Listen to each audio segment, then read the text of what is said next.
Commander, I have a question for you. Sure. I noticed this fundamental difference regarding Russian fleet, the difference between Russian and American fleet. And the difference is Russian ships usually carry much more weapons. For Yes. example, Russian steam carrier, Admiral Kuznetsov. 𝐍𝐢𝐜𝐜𝐬. Well, yeah.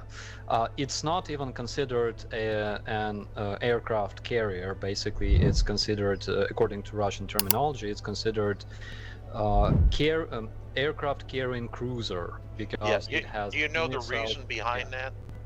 It's because I'd like to know. Yeah, it's because of the Montreux Convention, which is that in order to transit the straits, the Turkish straits, the Dardanelles and the Bosphorus, you cannot have a ship that is larger than a, quote, cruiser, unquote. So if you call it an aircraft carrier, it basically gets stuck in the Black Sea and can never leave because of this international treaty.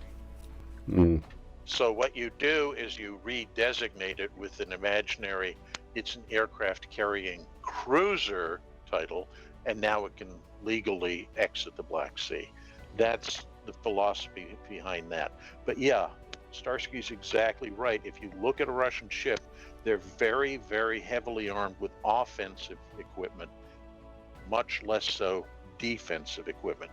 You look at American ships, and I would argue pretty much any NATO ship, they're fairly well equipped defensively, not hugely so offensively. I mean, they do carry offensive ordnance, but it's in terms of proportionality, let's say a Russian ship is 2/3 offensive armament, 1/3 defensive armament. The flip side of that would be a US/NATO ship would be 1/3 offense, 2/3 defense. Yeah, because like if you take, for example, Perry frigate, right? Yeah. It has, this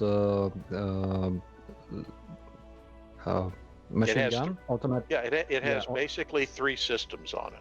Yeah, so yeah. It has automatic back, machine it has gun, torpedo, and missiles. Yeah. So it has one missile. Yeah, it has one missile launcher up forward, which is predominantly used for anti-aircraft, anti-missile defense. It does have the capability of firing Harpoon anti-shipping missiles, but it doesn't typically carry lots of those in the magazine. So it's a fairly limited inventory that you can project out to sink enemy ships. You have a small 3-inch gun midships. Arguably, that's primarily a weapon to be used against inbound missiles, not so much shooting enemy ships. You can use it that way, but it's primarily an anti-aircraft, small craft defense system. You have on the back end, just above the helicopter hangar, you'll have a 𝐍𝐢𝐜𝐜𝐿, which is basically a Gatling gun used for shooting down inbound missiles. And then you have anti-submarine torpedoes. That's it.